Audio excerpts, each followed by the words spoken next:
Hey guys, Adam here with AmericanTrucks.com. In this video, we're going to be doing a basic build on our Crew Cab 2016 Silverado LT, consisting of a lift kit and a larger set of wheels and tires. Now, as I'm sure you guys know, the stock suspension and ride height on your Silverado doesn't really accommodate for larger wheels and tires. Right off the factory line, you're looking at a set of 31s, so if you wanted to upgrade to a set, say like 33s that we have today, you're gonna run into a lot of clearance issues. Before we get into anything, make sure you subscribe to our YouTube channel to stay up to date on content just like this, as well as detailed product reviews on a ton of things on our site, especially the lift kit, wheels, and tires we're talking about today. So without further ado, let's break it down with our stock wheel and tire. Now, when it comes to talking about the stock suspension and stock wheel and tire setup on your Silverado, at least for the 2016 year, you're looking at 31-inch tires sitting on 17-inch rims, which, as you could expect, off the factory line, don't cause any issues when it comes to rubbing. Your turning radius is completely clear, and you don't run into any issues with coming in contact with the stock suspension components. When it comes to actually off-roading, which a lot of you truck owners out there might actually be doing, your stock suspension is just not going to cut it. And when it comes to actually having ground clearance, not a ton off the factory line. Now, when adding bigger wheels and tires, that can be a huge help on and off-road, but the stock suspension isn't very accommodating, like I said a second ago. These square wheel wells are the devil when it comes to adding those bigger wheels and tires. So we're gonna throw the 33s on here, we're gonna rotate that wheel to show you where the clearance issues come into play, and then we're gonna take it outside and run it up a hill just to see how that would react on a stock suspension.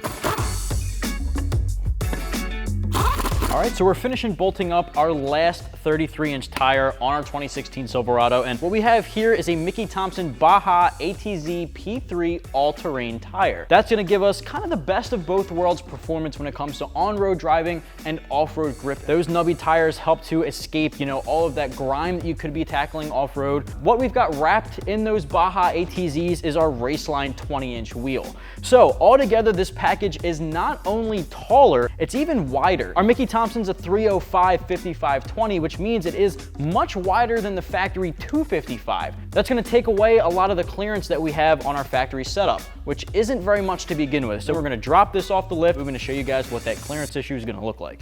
So we did finally get our 2016 off of our lift. I do wanna touch on the rear wheels because this does not have clearance issues whatsoever, and that's obviously because there is no turning radius to your rear wheels. There's nothing for it to come in contact with, and even with the 305, it's not coming in contact with any of our suspension components on the back end. These are completely fine. Not the case here for the front end.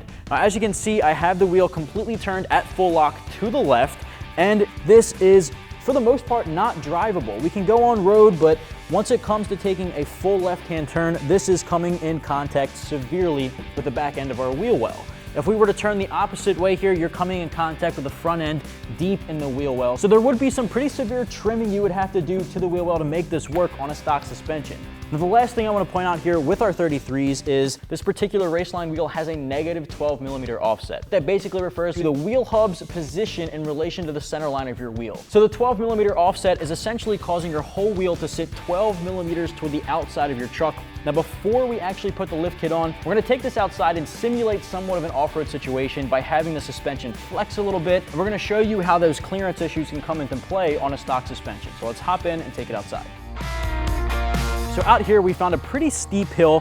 As you can see with the rear end here on our stock suspension in 33s, we are just half of an inch, maybe a quarter of an inch away from hitting the top of this wheel well here, which is gonna cause some serious damage. As you can see, 33s, not gonna perform in an off-road situation. Now, as you can see at the front end here in this particular stance on our passenger side, we're tilted all the way in at full lock to the left, and we're coming in contact with our fender liner. Now, if I was to keep going, this would not be good for our interior fender liner on the front end. Now, clearance with the 33s isn't the only thing that becomes the problem here when it comes to some kind of off-road situation. The ground clearance is almost non-existent. As you can see here, we are just inches away from actually hitting the ground.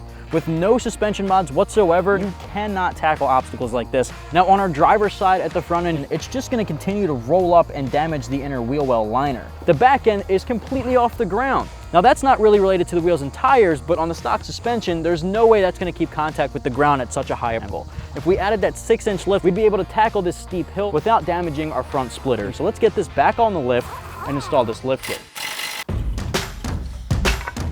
Now guys, we got our lift kit installed on our truck. But before we hop into that, I did go home last night and I got in a little bit of an accident. Not too big of a deal, we're right back at it. I wanna show you guys some of the components in the kit and just give you a rough overview of what's going on here.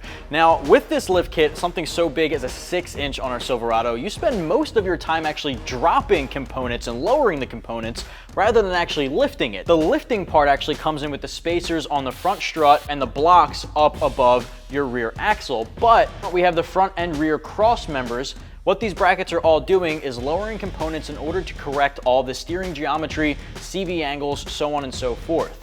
That's including the cross members, differential drop brackets, sway bar drop brackets, so your entire front diff is actually lower than your factory one would be. For relocating your lower control arm, and it's got all new knuckles included in the kit as well to handle all of these upgrades. So there's really a lot of components included in this kit to drop the components, which again does eat into some of the ground clearance, but it's allowing you to fit these meaty tires on. Now the rear is actually a lot simpler. What we are doing is adding, or replacing rather, the factory lift blocks with 6-inch blocks you see here and much larger U-bolts. The rest of the kit is basically just included brackets to relocate some of the e-brake lines and some of the ABS lines, and of course a set of stealth shocks. Those shocks are nitrogen charged to give you better handling performance, better ride comfort on the road, and better performance off-road. The rears are a lot more simple than the front. You don't have to worry about cutting or any of that. It's really just a simple bolt-on. So you see we got our 33s on front and rear, but we've also got our 6-inch lift installed. So the combination of the two is really what we want to take a look at. We're not having any rubbing issues whatsoever. Now the rear, of course, is not something we need to worry about, but with the front end, you got plenty of clearance in the front of the tire, plenty of clearance in the rear, so on-road driving would be no issue whatsoever. Now, of course, we want to take this outside and do a little off-road simulation. I'm curious to see if we get into any contact with the wheel well liner or the front chin splitter. So what do you say we take this outside? All right guys, we got our 33s on, 6-inch lift installed. Outside here simulating that small off-road experience with our hill. And as you can see, pretty good flex, but we're not rubbing in any way. Rear end's not really looking to be an issue with 33s. That's not really the problem. The problem arises when you're turning that wheel at the front end. Taking a look at this other side here, the rear end, of course, still not gonna be an issue. We're not rubbing whatsoever. As a matter of fact, we got a lot more of a gap here because we're flexing upward. But on the front end, we've got that full lock all the way to the left. We're not rubbing on the front, and we're not rubbing on the rear. Now back here, we've got about 6 inches of clearance. The front about 3 inches. Now again, if I was to go up the hill a little bit higher, it would crunch up a little bit more and get a little bit closer, but the 33s with this 6-inch lift don't pose a problem with clearance issues. Now coming down around to our last side here, huge gap on the front end, pretty big gap on the rear, still not making any contact. And again, guys, this just goes to show 33s on a 6-inch lift is gonna work no problem. Now the 35s, without going up a hill or anything like that, can rotate left and right completely without rubbing on anything, which is a huge upgrade. If you wanted to take this off-road and see a lot of up and down articulation, you might run into some issues, especially with coming in contact with your front splitter and your rear mud flaps. Well guys, we spent a lot of time with our 6-inch lift on the 2016 Silverado. At the end of the day, any daily driver can safely put the 33s or 35s on their 6-inch lift like we have here. Guys, if you want to see more content with our Silverado or our GMC Sierra with wheels and tires, lift kits, and builds, you want to subscribe to American Trucks Chevy GMC, and you got to keep it locked right here at AmericanTrucks.com.